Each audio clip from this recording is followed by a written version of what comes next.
smart switch at smart bulb o smart ceiling light. Nakasaksak lang sila sa 220 volt. Tigisa silang plug, hindi sila magkakonekta. Pero pag inon ko to, sisindi yun. Pag inon ko tong pangalawang switch, liliwanag yun. Meron tayong wattage na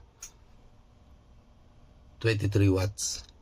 Pag inop ko tong pangalawang switch, hina yan, pupunta yan sa 1%, 2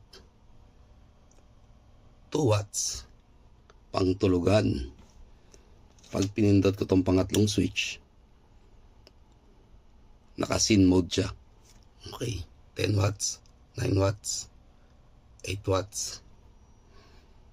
Patayin ko to, babalik siya sa ilaw, sa white, liwanag, at pwede natin patayin dito. Beautiful.